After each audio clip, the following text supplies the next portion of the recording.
dinner prepped.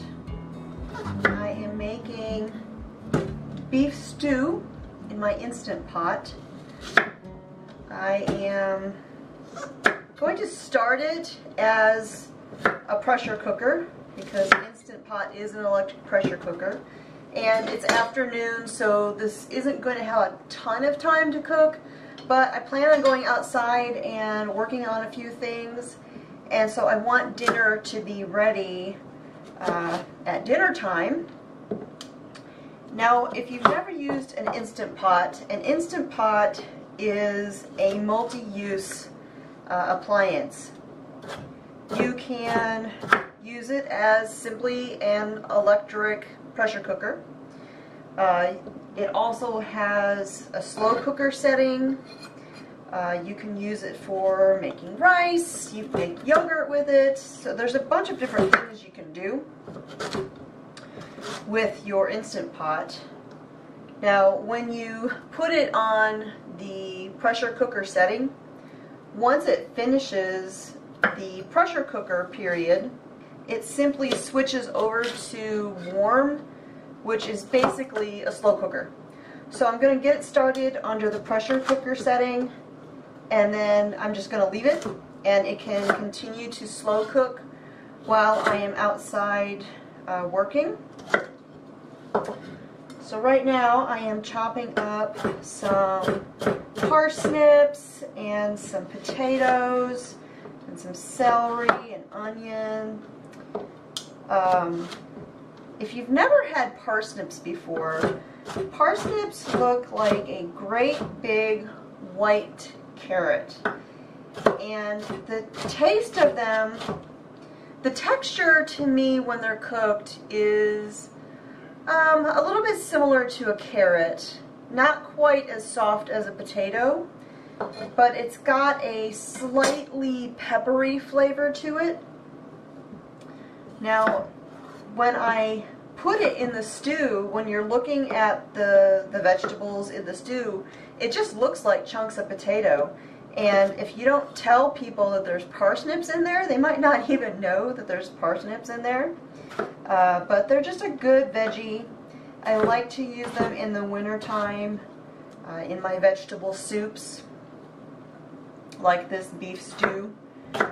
And it just adds a little bit something more to the soup.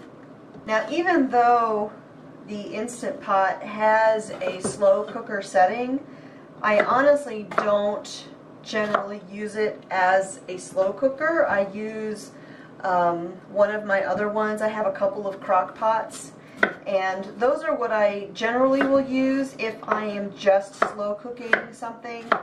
Like if this was a roast, the other day I made roast beef, and it cooked all day long in my slow cooker.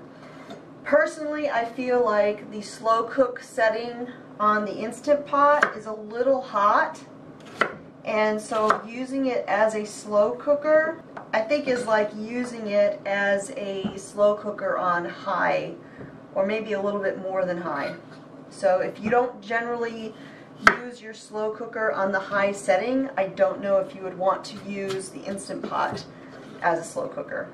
So just a little tip there if you are thinking of getting an Instant Pot. Originally I thought it might be a great way of substituting a couple of appliances in the kitchen. You know, if you don't have limited space, maybe you could use that instead of having both. But after using it a few times as a slow cooker, I wouldn't give up your slow cooker. That is just my opinion there.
Alright, so I have a diced onion here that I am just sauteing a little bit with some oil. I'm using some avocado oil this time.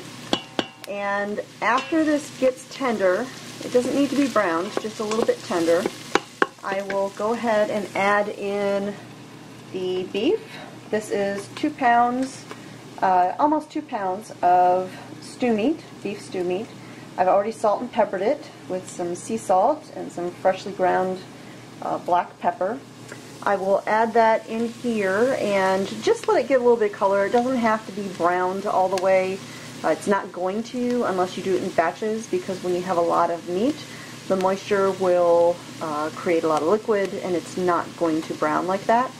So I'm just going to give it a little bit of color, and then I will add in the rest of the ingredients.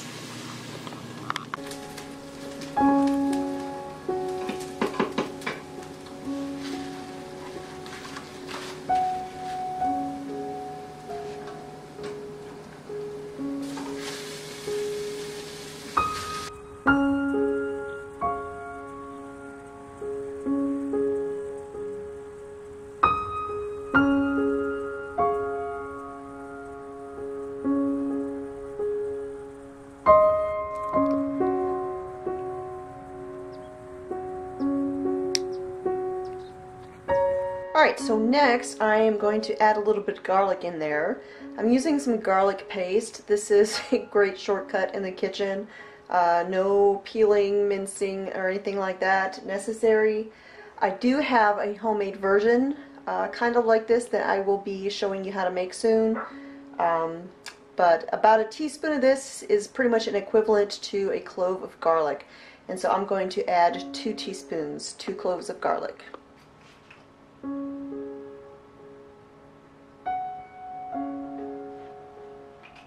Now, all the veggies. I'm also going to add in some frozen carrots that I have already sliced.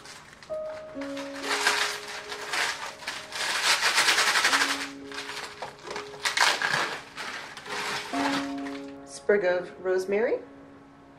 2 bay leaves. That one's itty bitty, so I'll use more than 2. Right, now I'm going to pour in about a ½ cup of red wine. When you use wine for recipes, don't ever buy the shortcut cooking wine that you see in the grocery stores. It's disgusting. If it is not a wine that is considered good enough to drink, you don't want to put it in your food. I buy those little mini bottles of wine. I just keep them in the house. When I need a small amount of wine for a recipe, ta-da, I open one little bitty bottle, we're good. We don't have to open a whole big bottle that we're not going to drink. Alright, now I'm going to add a little bit more salt and pepper. About a ½ teaspoon of each.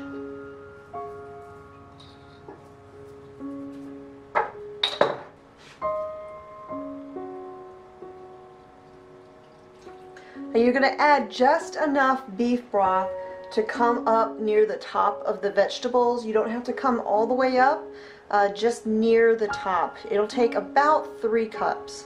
As you can see, my liquid is near the top but not totally covering the vegetables, and that's okay. Because as these vegetables cook and soften, they'll kind of sink down in there a little bit.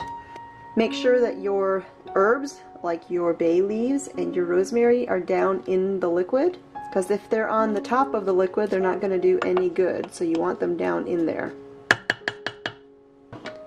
Alright.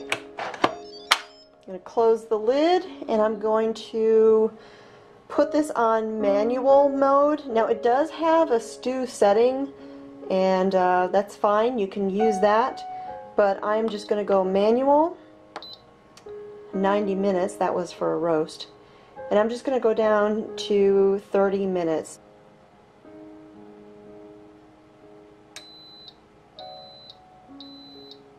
And now I can hang up my apron and go outside and get some work done.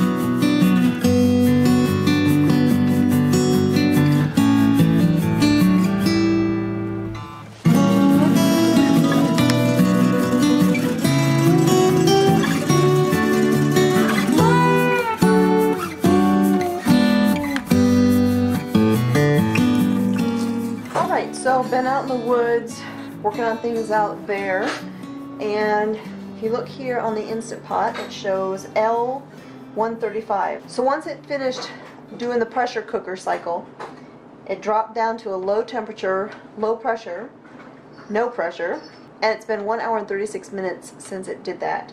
And so since then, it's just basically been a slow cooker, and I'll show you what it looks like. Alright.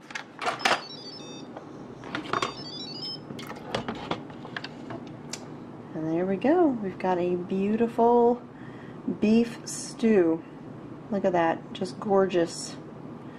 So now if we want to thicken that, you basically put it back on the saute option right there so that it begins to basically boil, and add a little bit of thickener, cornstarch and water or flour and water, and you can thicken that up. Now I'll be honest with you, when they first came out with these Instant Pots, I just thought it was a bunch of hype and I couldn't see the point in using one of these things.